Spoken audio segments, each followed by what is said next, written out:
Pour enchaîner avec ce précédent panel, je voudrais faire 2 points et passer la parole à Philippe, le fondateur du fonds Mirova, puis à Patrick de Cambourg, le patron de l'EFRAG et précédent dirigeant de Mazars, le géant français de l'audit, le géant mondial français de l'audit. Premièrement, le temps de mesurer est venu. Et le temps, c'est aussi le tempo. Le capitalisme s'est construit sur plusieurs siècles. Les systèmes comptables et financiers ont mis plus de 2000 ans à se construire et les normes comptables actuelles près de 100 ans à se construire pour être posées, adoptées, puis sans cesse affinées. Pourtant, vu l'état de la planète, nous n'avons pas 100 ans de plus pour standardiser les mesures extra-financières, ESG, ou les mesures d'impact sujet du jour. Le capitalisme à impact est une révolution profonde qui n'adviendra que si elle peut se généraliser. Et elle ne se généralisera que si elle est mesurable, mesurée et crédible, par des standards légitimes. Nous n'avons pas 100 ans, nous avons plutôt 10 ans pour réussir et donner une boussole au capitalisme conscient, humain et responsable que nous voulons tous. Derrière, deuxième point, la mesure de l'impact, ce qu'on cherche en fait, c'est la mesure de l'homme. Je vous renvoie à ce petit livre de Martin Luther King, qui a fait beaucoup aux États-Unis pour les droits sociaux, notamment les droits sociaux des personnes noires, mais aussi des droits des pauvres. Le livre s'appelle, il fait moins de 30 pages, The Measure of a Man. Et si vous êtes là aujourd'hui, c'est peut-être que vous voulez aussi vous poser la question, non pas de la mesure de l'impact, mais de votre valeur, de la mesure de votre vie. Sur ce, j'appelle sur scène Philippe, qui, depuis 20 ans, lui aussi, est pionnier de l'impact. Merci beaucoup, Pierre-Étienne. Bonjour, bon après-midi à toutes et à tous. Ravi d'être là pour parler d'impact. Alors, je vais essayer plutôt de partager quelques idées, enfin, quelques réflexions sur ces questions d'impact qui introduiront, je pense, en partie ce que dira Patrick de Cambourg tout à l'heure sur la comptabilité extra-financière. Nous, chez Mirova, on est des investisseurs à impact depuis le début. On a même créé l'entreprise pour ça. En fait, les Anglais disent qu'on est mission native, donc on a fait ça avec l'idée de faire de l'impact. Et donc, on a évidemment besoin de données pour mesurer, pour suivre, pour comprendre, suivre et mesurer cet impact. Et alors, des fois c'est facile. Il y a des fois, l'impact est assez facile à mesurer ou assez concret.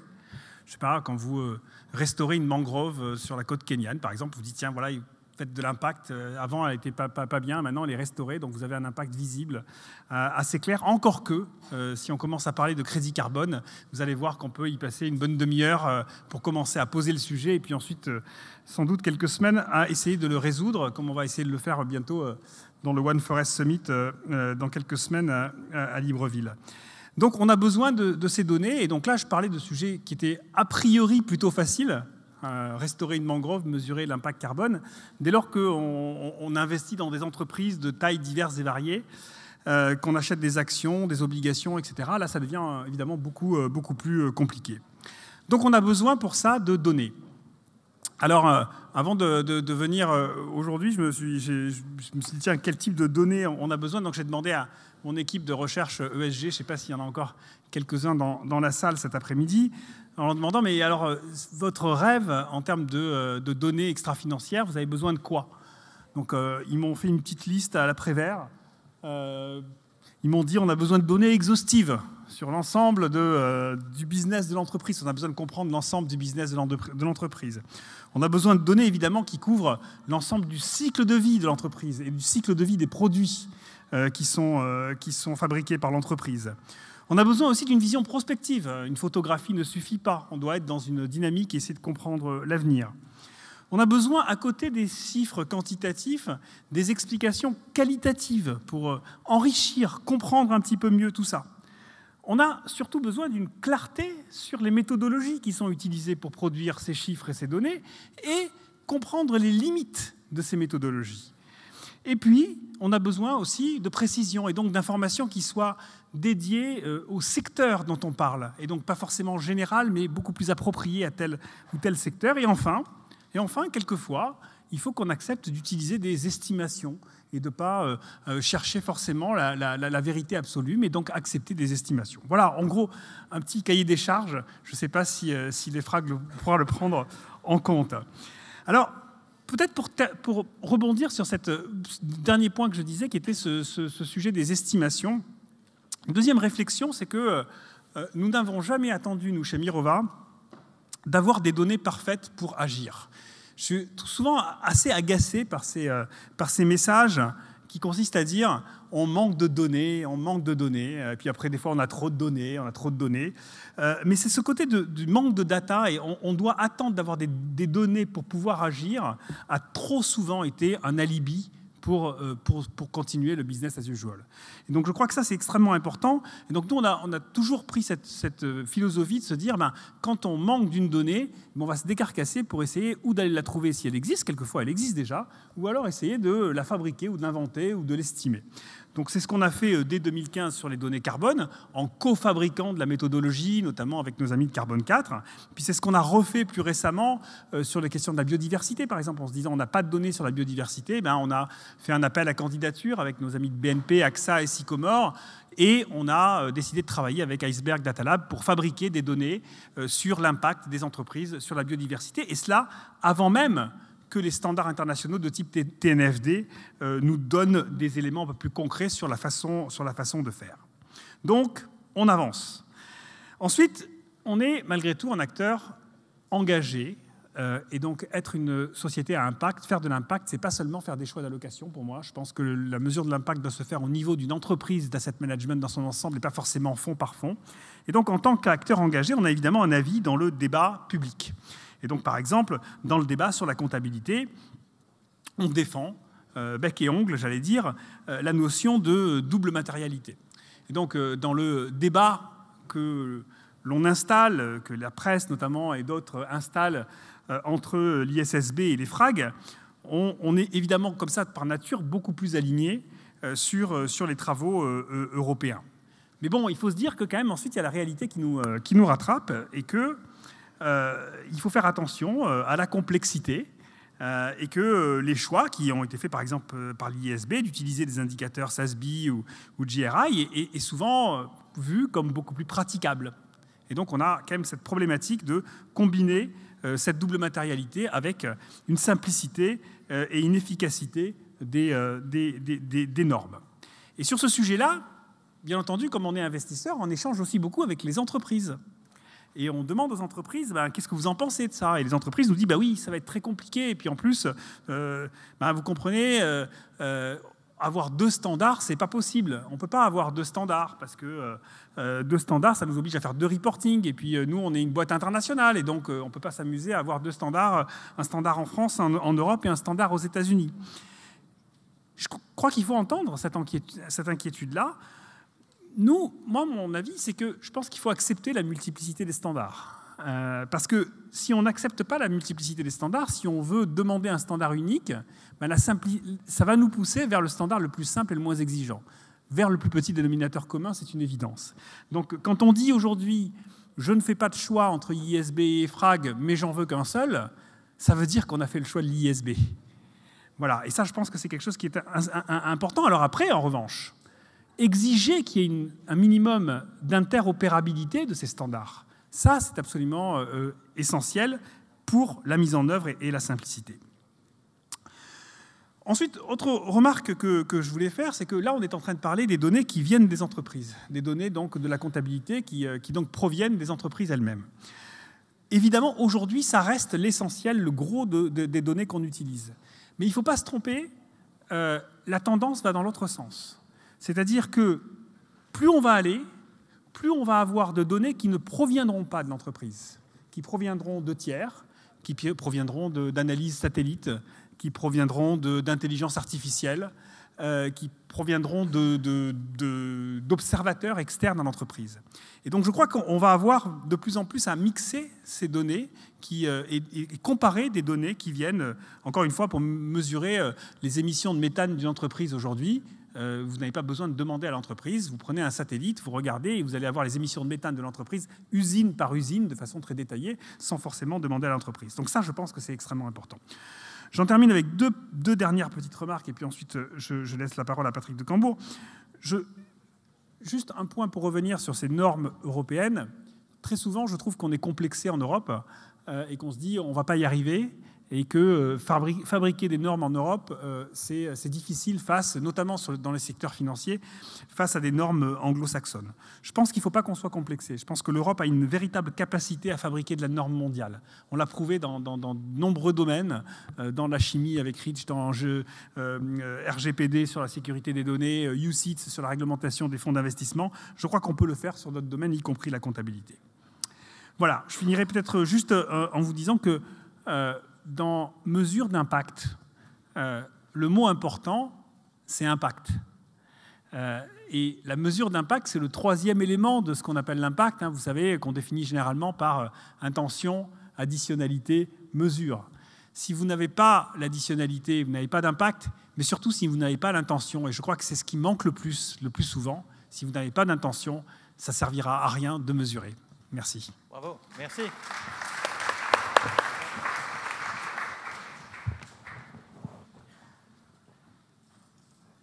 Ce qui est fantastique, c'est que j'ai à la fois reçu un objectif temporel, 10 ans, merci Pierre-Étienne. J'ai reçu aussi une shopping list, merci Philippe. Et on m'a fait un conseil, c'est de ne pas être complexé, merci beaucoup.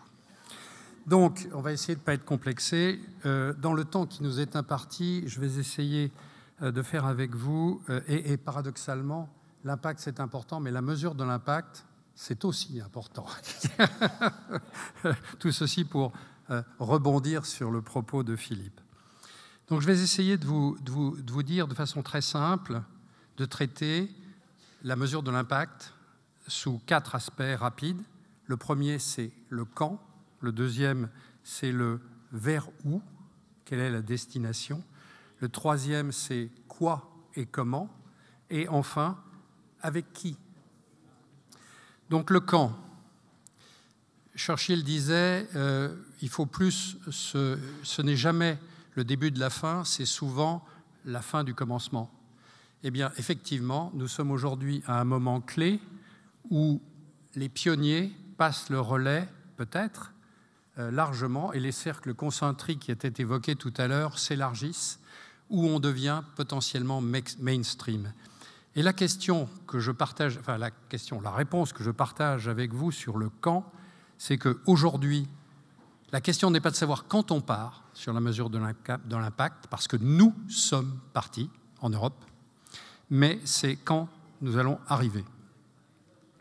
En 2 mots, parce que parfois, dans les États membres, on ne perçoit pas l'ampleur du mouvement qui a démarré. Il a démarré avec la commission qui est en place fin 2019, début 2020, et puis aujourd'hui, il est toute voile devant, avec le vent derrière qui pousse, et nous avons un calendrier extrêmement serré. La Corporate Sustainability Directive, qui est une directive ambitieuse, a été approuvée en juin dernier, juin 2022. Le premier jeu de standards préparé par l'EFRAG est sorti en novembre 2022. La Commission a 7 mois pour procéder à sa mise en forme juridique et le transformer en acte délégué pour juin 2023. Acte délégué pour que chacun comprenne bien ce que cela veut dire, parce que ce n'est pas toujours très clair, c'est que c'est applicable dans l'Union sans transposition. C'est-à-dire qu'à partir de ces dispositions-là, c'est-à-dire le level 1, le niveau législatif de la directive, et le niveau des standards, que l'on appelle le niveau 2, on aura un cadre, alors perfectible avec le temps, mais on aura un cadre qui s'impose. Alors, il y aura une transposition nationale sur la CSRD, mais qui fera des ajouts éventuellement et qui décidera de questions de contrôle, de questions d'organisation, de structuration, de la supervision, des choses comme ça. Donc, on est engagé à un niveau européen et pas du tout dans l'alphabet de soupe que l'on a connu avec la NFRD ou avant la NFRD. Donc applicable cette année. Alors, le quand. Donc, le quand s'applique. Alors, ça s'applique à toutes les grandes entreprises. Entreprise en Europe, ça veut dire, ça a été évoqué brièvement tout à l'heure, mais ça veut dire pas si grand. C'est 250 salariés ou plus. Donc, et par ailleurs, nous faisons en sorte de mettre à bord les PME avec un standard volontaire. Donc, en fait, c'est l'économie en général, de façon obligatoire pour les entreprises dites grandes, mais ça fait 55 000 entreprises en Europe et plus de la moitié, certainement, du produit intérieur brut de la zone. Donc, ce n'est pas anecdotique, c'est devenu largement mainstream et ça s'applique par tranche. En 2024, aux entreprises qui étaient déjà sous NFRD, c'est-à-dire sur l'exercice 2024 publié début 2025, et en 2025 publié en 2026 pour les autres grandes entreprises. Donc, évidemment, en Europe, on a peut-être mis parfois la charrue avant les bœufs, c'est-à-dire qu'on donne des obligations, notamment à l'asset management ou de disclosure avec SFDR, alors qu'on n'a pas la donnée, ce qui n'est pas génial. Donc, pour une fois, on se préoccupe de remettre les chevaux ou les bœufs devant la charrue. Mais ça prend un peu de temps. Voilà. Donc, alors ensuite, il y aura bien évidemment un nombre important de mises à jour, de compléments. Le premier jeu de standard qui est sorti en novembre couvre ce que l'on appelle le secteur agnostique, c'est-à-dire ce qui a trait à toutes les entreprises. Et nous travaillons aujourd'hui sur les standards sectoriels. Alors, vers où ? L'objectif est relativement simple et clair. Nous voudrions, dans un cadre temporel qui a été évoqué, puisque tu as fixé un objectif, moi je claque les talons, bien évidemment. Dans cet objectif temporel, l'objectif c'est de faire en sorte que le sustainability reporting, le reporting de durabilité, soit la deuxième jambe du reporting des entreprises, au même titre que le reporting financier. Donc les financial statements d'un côté, jambe 1, déjà bien musclée, bien structurée, et le deuxième pilier, la deuxième jambe, c'est le sustainability reporting sur une base d'égalité. Donc l'objectif, c'est de mettre ces données au même pied, parce qu'on a tous compris que le financier était très important, mais insuffisant. Donc il faut compléter la base de données normée, obligatoire, des entreprises pour qu'on marche sur deux jambes, coordonnées par la gouvernance de l'entreprise. On ne marche bien avec les deux jambes que si on a un cerveau et des transmissions aux deux jambes, sinon on trébuche. Donc, le verrou, c'est ça. Et avec des données fiables, c'est fondamental. C'est-à-dire qu'aujourd'hui, malheureusement, même si on est pragmatique, les données restent de qualité extrêmement variable. Extrêmement variable. J'ai oublié de dire que la CSRD organise aussi la certification par un tiers, c'est-à-dire un audit. Donc c'est la chaîne de valeur qui s'installe, la chaîne de la valeur de la donnée qui s'installe. Troisième point, le quoi et le comment. Alors le quoi, c'est pas très compliqué. On a une vision qui est une vision d'ensemble. L'Europe fait la promotion d'une vision d'ensemble qui traite People, Planet and Governance. People, c'est c'est S. Planet, c'est E. Et Gouvernance, c'est G. Donc c'est ESG.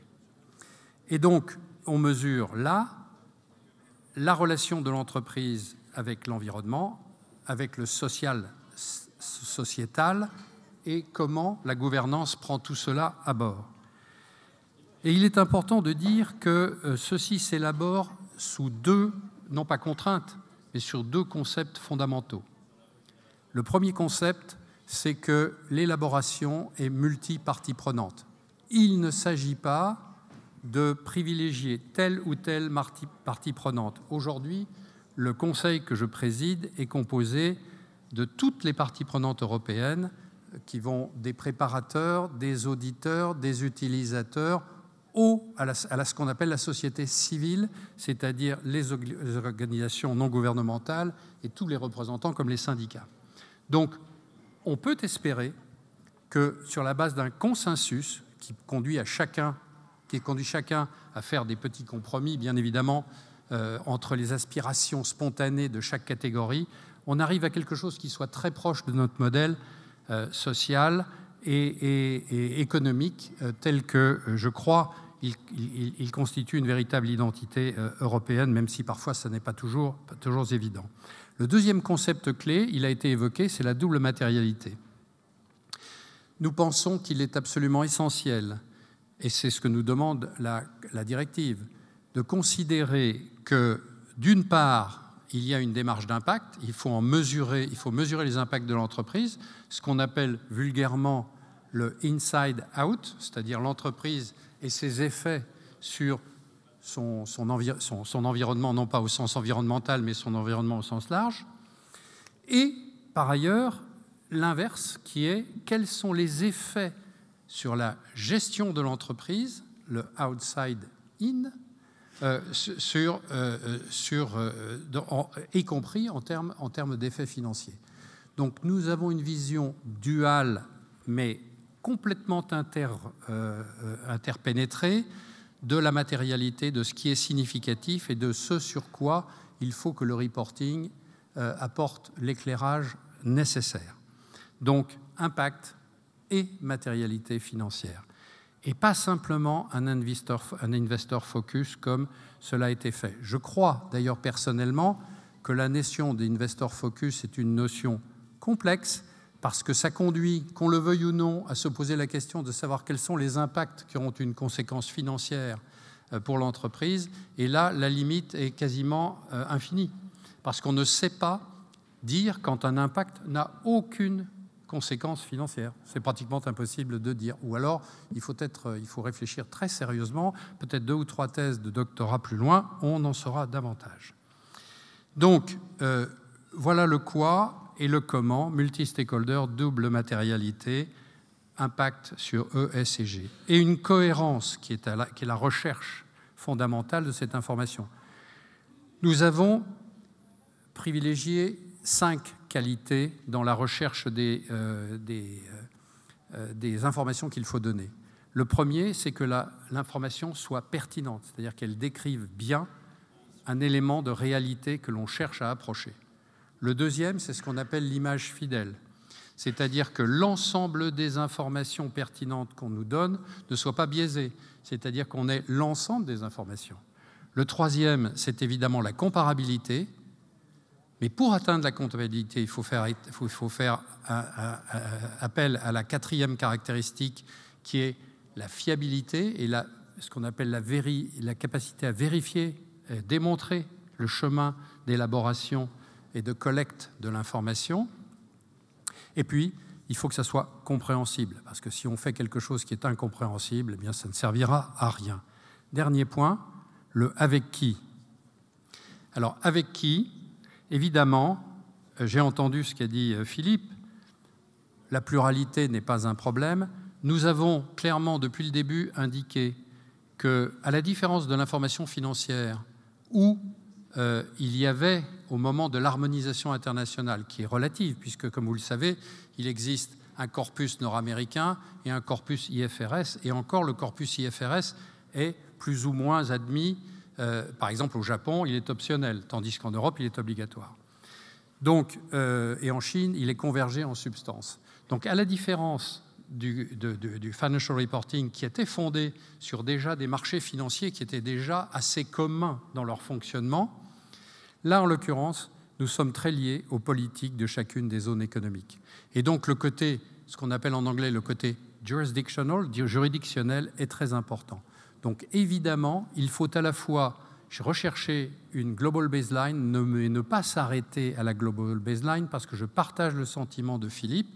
Quand on cherche à rendre la chose complètement commune, on s'arrête sur le plus petit commun dénominateur. Or, en revanche, à mon avis, plus il y aura une global baseline et des additions juridictionnelles, plus il y aura une émulation sur la qualité de l'information par la recherche justement des informations pertinentes. J'ajoute que alors nous avons 2 partenaires, bien sûr plusieurs partenaires, mais Nous avons un partenaire particulier qui est Global Reporting Initiative, qui est quand même le pionnier de l'impact, avec qui nous travaillons de façon très, très constante et très régulière. Et puis, nous travaillons régulièrement avec l'ISSB pour faire en sorte que les entreprises européennes n'aient pas à faire plusieurs reportings, mais un seul. C'est-à-dire que quand ils ont appliqué les normes européennes, eh bien, ils soient considérés qu'ils sont aussi en conformité avec la norme ISSB lorsqu'elle sera finalisée, ce qui devrait être ce mois-ci pour publication en juin prochain. Patrick, merci pour cette course d'obstacles que tu fais pour le continent européen. Un peu trop vite, peut-être, pour ce un soir. Rôle en comptabilité, mais surtout en régulation et enfin en diplomate, comme tu l'as sous-entendu, un coureur d'obstacles. Et donc, merci beaucoup pour ce partage de connaissances et de compréhension. Et nous allons maintenant laisser la place au panel suivant. Restez assis. Merci beaucoup pour votre attention sur ce sujet complexe, mais ô combien fondamental. Merci.